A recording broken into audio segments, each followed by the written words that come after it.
Le titre de mon message, c'est « Vis ta meilleure vie avec Jésus-Christ ». J'ai dit « Vis ta meilleure vie avec Jésus-Christ ». On répète « Vis ta meilleure vie avec Jésus-Christ ». Amen. La Bible nous dit en Colossiens 3 que notre vie est cachée en Jésus-Christ. Colossiens 3, verset 1. Si donc vous êtes ressuscité avec Christ, et si vous ne savez pas comment faire, étudions la Bible après, recherchez les choses d'en haut, où Christ est assis à la droite de Dieu. Attachez-vous aux réalités d'en haut et non à celles qui sont sur la terre. En effet, vous avez connu la mort et votre vie est cachée en Christ, en Dieu. Quand Christ, notre vie, apparaîtra, alors vous apparaîtrez aussi avec lui dans sa gloire. Le seul moyen de vivre sa meilleure vie, c'est en Jésus-Christ. Il y a beaucoup de gens qui disent hey, « j'ai pas de vie ». Pourquoi ? Parce qu'elle est cachée en Jésus-Christ. Ouais, Kevin, tu me parles d'avoir ma meilleure vie, mais je suis fatigué. Ok, je suis épuisé. Jésus aussi, il était fatigué, il était épuisé. On a entendu le repas du Seigneur qui a été prêché puissamment par les mots quoi, amen. Ok ? Mais cela n'empêche pas quand même que tu puisses vivre ta meilleure vie en Jésus-Christ. Et je suis content que vous m'ayez posé la question comment faire, parce qu'on va répondre à cette question avec la Bible, amen. Je m'appelle Kevin Laken Toto, amen. J'ai été baptisé il y a bientôt 10 ans et je vis ma meilleure vie en Jésus-Christ, amen. Point numéro 1. Prends des vacances avec Jésus. Oh, il y en a qui ne sont pas chauds pour ça, mais amen. Prends des vacances avec Jésus. Ne prends pas des vacances de Jésus, amen. Parfois, qu'est-ce qu'on va aller en vacances? Ok, on va voir ce que ça veut dire vacances, vous serez choqués tout à l'heure. Là, qui va aller en vacances. Mais pas seulement aller en vacances pour aller sur la plage, prendre des vacances d'être un disciple de Jésus. On ne fait pas ça dans l'église, n'est-ce pas? Tu peux prendre des vacances, mais tu dois prendre des vacances avec Jésus, pas des vacances de Jésus, amen. Matthieu, chapitre 11. À partir du verset 1. Lorsque Jésus eut fini de donner ses instructions à ses 12 disciples, il partit de là pour enseigner et prêcher dans leur ville. Or, dans sa prison, Jean avait entendu parler de ce que faisait Christ. Il envoya 2 de ses disciples lui demander « Es-tu celui qui doit venir ou devons-nous en attendre un autre ?»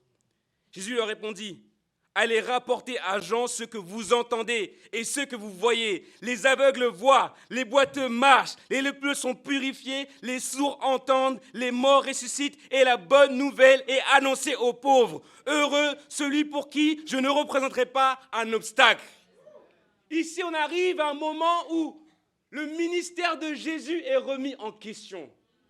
On arrive à un moment où Jésus, dans son ministère, malgré tous les miracles qu'il a faits, les gens sont en train de douter de Jésus. Et ici, on parle de Jean. On parle Jean, pas l'évangéliste, l'apôtre, on parle de Jean le Baptiste.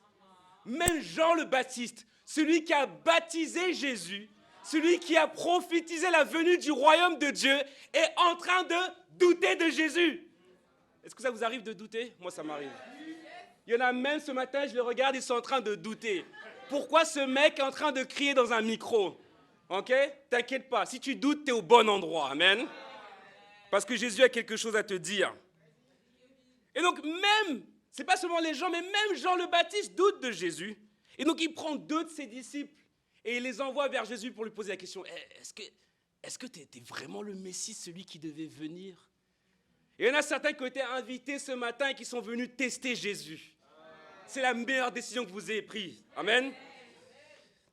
Et on voit ici, on va le lire tout à l'heure, que Jésus, même si Jean le Baptiste a douté de lui, il a quand même élevé Jean le Baptiste. On va regarder, si vous ne me croyez pas. Verset 7. Comme il s'en allait, Jésus se mit à dire à la foule au sujet de Jean, « Qu'est-ce que vous allez voir au désert? Un roseau agité par le vent? Mais qu'êtes-vous allé voir? Un homme habillé de tenues élégantes? Ceux qui portent des tenues élégantes sont dans les maisons des rois. Qu'êtes-vous donc allé voir? Un prophète? Oui, je vous le dis, et plus qu'un prophète. Car celui à propos duquel il est écrit, « Voici, j'envoie mon messager devant toi pour te préparer le chemin. Je vous le dis en vérité, parmi ceux qui sont nés de femmes, il n'est venu personne de plus grand que Jean-Baptiste. Et donc la Bible nous montre ici que Jésus entend parler de Jean le Baptiste et Jean le Baptiste doute de Jésus. Donc parfois tu peux douter de Jésus, mais Jésus n'est pas fâché contre toi. Ici, Jésus parle de Jean le Baptiste comme le plus grand qui soit né d'une femme. Donc Dieu aujourd'hui veut te dire à quel point tu es précieux et précieuse. Que même si tu as des doutes aujourd'hui, Dieu veut te bénir, Dieu veut t'élever, Dieu veut que tu vives ta meilleure vie. Amen. J'ai pas beaucoup de temps, mais il faut que je prenne mon calme quand même. Il faut que je me calme. Ok? Et donc ce qu'on voit ici véritablement, c'est que malgré ses doutes, Dieu veut quand même élever Jean le Baptiste. Et ici, ce qu'on voit, c'est que véritablement, tu dois croire à cause de tous les miracles que tu vois autour de toi. Ok? Ce matin, je suis arrivé et j'ai vu Eudré et Madeleine nous annoncer la bienvenue. Amen. C'est juste incroyable. Quand tu regardes des gens changer comme ça, tu dois te dire que oui, il y a des miracles et que Dieu existe. Amen. On va aller plus loin, à partir du verset 20. Alors Jésus se mit à faire des reproches aux villes dans lesquelles avaient eu lieu la plupart de ces miracles, parce qu'elles n'avaient pas changé d'attitude. Et donc, Jésus ici fait des reproches. Qui aime les reproches? On est d'accord? Moi non plus, j'aime pas les reproches. Mais la Bible explique. Vous savez pourquoi? Parce que la Bible dit en Proverbe 12 que celui qui n'aime pas les reproches, c'est un idiot. C'est jamais bon quand on prouve la Bible et que tu te fais former avec les proverbes, ok? Mais la Bible dit qu'il faut qu'on aime les reproches parce que c'est comme ça qu'on va devenir meilleur. Il faut qu'on aime les reproches, que c'est comme ça qu'on va avoir une meilleure vie en Jésus-Christ. Amen. Comment avoir une meilleure vie en Jésus-Christ? Accepter les reproches aussi. Amen. Verset 21. Malheur à toi, Chorazin. Malheur à toi, Bethsaïda. Car si les miracles accomplis au milieu de vous l'avaient été faits dans Tyr et dans Sidon, il y a longtemps que leurs habitants se seraient repentis, habillés d'un sac et assis dans la cendre. C'est pourquoi, je vous le dis, le jour du jugement, Tyr et Sidon seront traités moins sévèrement que vous. Et donc, Jésus ici est en train de faire des reproches à des villes où il a déjà fait des miracles. Et il leur dit, malgré tous les miracles que j'ai faits, vous continuez de douter. Et malgré tous les miracles que j'ai faits, vous ne voulez toujours pas vous repentir. Et il parle d'une ville ici en particulier, qui est la ville de Bethsaïda. D'accord? Et la ville de Bethsaïda, c'est la ville où Jésus-Christ a multiplié les pains pour plus de 5000 personnes. Ok? Donc, ce n'est pas pour vous. J'arrive à un culte, et le prédicateur, Jésus-Christ, pas moi, moi je ne suis pas capable de faire ça, il est là, il multiplie les pains pour tout le monde. Ok? Il n'y aura pas d'athée dans la salle. D'accord? Tout le monde va croire. Parce qu'on a vu plus de 5000 personnes être nourries. Bethsaïda, c'est la ville où Jésus a guéri un paralytique de plus de 38 ans. Dans la piscine de Bethsaïda. Ok? C'est la ville aussi où il a guéri un lépreux. Donc avec tous les miracles qui ont été faits, ils n'ont toujours pas cru. Ils ont quand même douté de Jésus. Vous savez qu'est-ce qui empêche parfois qu'on vive notre meilleure vie en Jésus-Christ? C'est qu'on n'ouvre pas les yeux parfois pour voir les miracles qui sont autour de nous. Amen. Vous avez vu quand Samuel Adjaï, match retour, c'est comme ça que je l'appelle maintenant. Samuel Adjaï, match retour. Quand il a chanté la parole de Dieu, il a chanté la parole de Dieu. Amen. La salle entière s'est levée. Amen. Pourquoi? Parce qu'un homme qui avait quitté Dieu, qui est revenu à Dieu, est maintenant en train de le servir pour la gloire de Dieu. Amen. Et il a dit la semaine dernière, a été restaurée, et là il est en train de chanter Dieu. Amen. C'est incroyable. C'est un miracle. Amen. Quand vous voyez Alexandre et Kenza qui prêchent la parole de Dieu comme jamais, ça c'est un miracle. Pourquoi c'est un miracle? Ok, il y a cette fameuse histoire de deux personnes qui vont dans un bar, un ancien athée, ok, je récupère l'histoire d'Anthony, et une ancienne musulmane qui se retrouve dans un bar et finalement ils sont sortis par la suite. Non, ils ne se sont pas retrouvés dans un bar, ils se sont retrouvés dans l'église de Jésus-Christ, c'est Alexandre et Kenza, amen. Et il n'y a que dans le royaume de Dieu où un homme, un frère, il va marier une femme qui est là, au-dessus, tu vois. Il n'y a que dans le royaume où ça arrive. Pourquoi? Parce que, je veux dire, c'est un miracle. Quand tu regardes Yuri Kenao, franchement, c'est un miracle. Ok? Yurik, il sait, il va pas être blessé. Jamais il aurait pu avoir Nao dans le monde. Jamais de la vie. Tu regardes Yurik, ok, c'est un beau gosse. Tu regardes Nao, laisse tomber. Il n'y a pas match. Il n'y a pas match. Ça, c'est un miracle après. Amen. Je parle de Yurik, mais je parle de moi aussi. Ok? Des fois, je rêvais d'une femme et tout. Elle était métisse en plus dans mon rêve et tout ça, quand je rêvais dans le monde. Mais hier, je me suis réveillé le matin et puis j'ai tout tourné. J'ai dit, elle a vraiment dit oui. C'est incroyable, c'est un miracle. Ok? Quand tu regardes ta propre vie, amen. Quand tu regardes ta propre vie, tu n'es pas la même personne qu'avant ton baptême. Tu es un miracle. Et à cause de ces miracles que tu vois, tu dois changer. Amen. Tu dois changer à cause des miracles que tu es en train de voir. Amen. Dieu veut qu'on voit les miracles et c'est vraiment comme ça qu'on va vivre notre meilleure vie en Jésus-Christ. J'ai sauté une partie, amen, mais on va revenir un petit peu parce que c'est important. Quand il a parlé de Jean le Baptiste en Matthieu 11, au Matthieu 11, verset 11, il dit « Cependant, le plus petit dans le royaume des cieux est plus grand que lui. » Donc de qui il est en train de parler ici? Il parle de nous, amen. Ici dans les Écritures, en Matthieu 16, Jésus a donné les clés du royaume des cieux à Pierre. Et il a dit tout ce que tu liras sur terre sera lié dans les cieux. Et on comprend qu'il parle de quoi? Il parle de l'accès au royaume de Dieu, c'est-à-dire le baptême au nom de Jésus-Christ en tant que disciple. Jean le Baptiste, on est plus grand que lui dans le sens qu'on connaît la vérité. Jean le Baptiste a annoncé un royaume, mais il ne connaissait pas la porte d'entrée. Ok? Il a annoncé un royaume, mais il ne connaissait pas la porte d'entrée. Il ne savait pas que c'était grâce au baptême qu'on pourrait être sauvé pour l'éternité en recevant le Saint-Esprit. Mais vous qui êtes disciples de Jésus-Christ, vous connaissez la vérité vous a rendu libre. C'est pour ça que vous êtes plus grand encore et que vous devez vivre votre meilleure vie en Jésus-Christ. Vis ta meilleure vie en Jésus-Christ. Amen. Mais encore une fois, comment on va faire ça?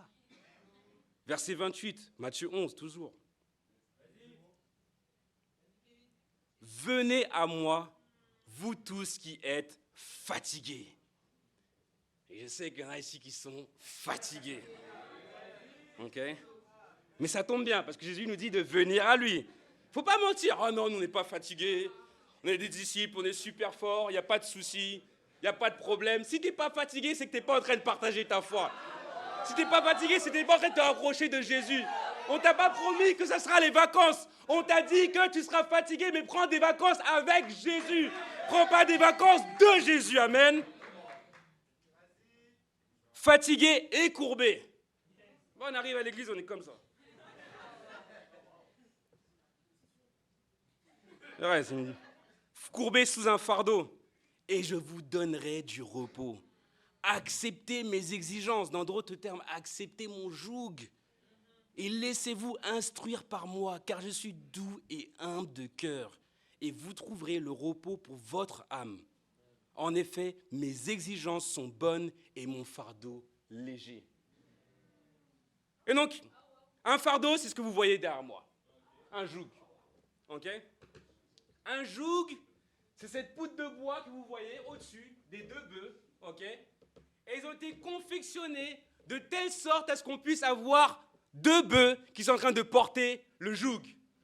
Donc quand Jésus dit de venir à lui et de porter son joug, t'es pas tout seul, t'es pas toute seule à porter le joug. Parce que Jésus est en train de le porter avec toi. Ok? Donc un joug, ça servait à quoi? On le mettait sur les bœufs et derrière les bœufs, qu'est-ce qu'il y a? Il y a une corde en fin de compte et il y a des sillons. Et ces sillons-là, ils servent à faire quoi? Ils servent à labourer la terre. Pourquoi? Parce qu'une fois que tu as labouré la terre, tu mets la graine, tu refermes la terre, il pleut et il y a du fruit qui est porté. Amen. C'est exactement la vie que Jésus veut qu'on mène avec lui. Notre meilleure vie avec lui. Quoi qu'il arrive, tu auras un fardeau à porter. Disciple ou pas disciple. Les gens qui disent, dans l'église c'est trop compliqué. Non, le monde c'est trop compliqué. Le monde c'est trop difficile. Et c'est pour ça que Jésus dit ici, venez à moi et portez mon joug. À ton avis, si tu portes le joug, que toi là, tu imagines que c'est Jésus, ok? Et là c'est toi, parce que l'autre a l'air de ne pas être attentif, donc ça a l'air d'être toi. D'accord? Qui va porter plus de poids? Jésus ou toi? Jésus. Qui va montrer la direction? Jésus ou toi? Jésus. Qui va te donner, en fin de compte, le chemin à suivre, Jésus ou toi? Exactement. Donc quand Jésus dit ici, venez à moi, moi qui suis doux et humble. Donc Jésus, c'est un dirigeant qui est doux et humble de cœur. Tu as déjà eu des dirigeants ou des patrons qui te demandent de faire un travail qu'eux-mêmes, ils savent. Ok? Tu as envie même de leur manquer de respect à cause de ça. Jésus n'est pas comme ça. Il est doux et humble de cœur. Amen. Donc qu'est-ce qui va se passer quand tu vas porter le joug? Jésus va te montrer la direction. Vous allez marcher au même pas. Et vous aurez un même objectif. Et l'objectif, c'est quoi? C'est de moissonner la terre pour porter encore plus de fruits. Amen. C'est exactement ça le sens. Amen. Donc, prends pas des vacances de Jésus, prends des vacances avec Jésus. Oui, j'ai dit le mot vacances et je sais que c'était interdit dans l'église. Mais j'ai regardé dans la Bible et j'ai cherché le mot vacances. Je n'ai pas trouvé. Donc, j'ai été demandé à Google. Et il est parti chercher Wikipédia. Donc, je sais qu'Anthony va être fired up par rapport à ça. Mais regardez ce que ça veut dire le mot vacances en français. Le concept des vacances. Ça commence bien. Les vacances, c'est un concept, non une obligation de 5 semaines ou 7 avec les RTT en France. Amen. Le concept des vacances est lié à l'apparition des civilisations urbaines. Contrairement au mode agricole, qui, à cause du climat, ne dicte pas un rythme de travail continu tout au long de l'année. Au Moyen-Âge, il existait déjà en Europe de l'Ouest, et j'ai envie de dire même en France plus particulièrement, des vacances qui correspondaient, écoutez bien, à la période des moissons en été, où les universités, celui de la Sorbonne, fermaient pour permettre à tous d'aller travailler au champ.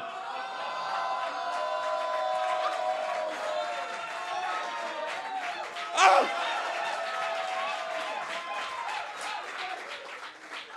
Non. Les vacances, à la base, c'était pour le travail. Est-ce que les Français, vous êtes chauds par rapport aux vacances maintenant? Amen. Donc, les vacances, ça a été inventé par l'université. Pourquoi? À l'époque, tu n'allais pas chercher ta nourriture au McDo, il n'y avait pas d'industrie. La seule industrie qu'il y avait, c'était la terre. Et porter du fruit, c'était la seule industrie. C'est quoi notre seule industrie dans le royaume de Dieu? C'est porter du fruit. Et donc, ce qui se passait, c'est que, ils ne pouvaient pas aller à l'école. Leurs parents étaient agriculteurs. Donc, du coup, en été, c'est la période des moissons. Parce que le printemps, les fruits poussent. Et le moment de récolter les fruits, c'est pendant l'été. Amen. J'espère que vous apprenez rien. Mais si vous apprenez quelque chose, bienvenue à l'église. C'est pas grave. Et donc, le point, c'est quoi? C'est que, pendant l'été, on n'allait pas aller en cours, mais on allait aider les parents à récolter les fruits. Ok, parce qu'il y avait tellement de fruits qu'il fallait que les étudiants arrêtent d'aller à l'école pour aller travailler et récupérer les fruits. Et vous savez quoi? Je suis tellement zélé et en feu parce qu'on va mettre cette écriture, du moins Wikipédia en pratique, amen, mais aussi l'écriture, parce que mois de juillet et mois d'août, tout le monde est en vacances, on va aller porter du fruit dans l'église, amen. Mes vacances selon ce que je viens de dire, des vacances avec Jésus, pas des vacances de Jésus, amen. Qu'est-ce qui va se passer au mois d'août? Pour ceux qui veulent. Amen. Parce qu'on veut forcer personne. Mais pour ceux qui veulent diriger, pour ceux qui veulent des disciples de Jésus-Christ. Amen. On va leur dire, vous savez quoi? Ne partez pas, restez à Paris. Et c'est pas une pression de rester à Paris, c'est la plus belle ville au monde.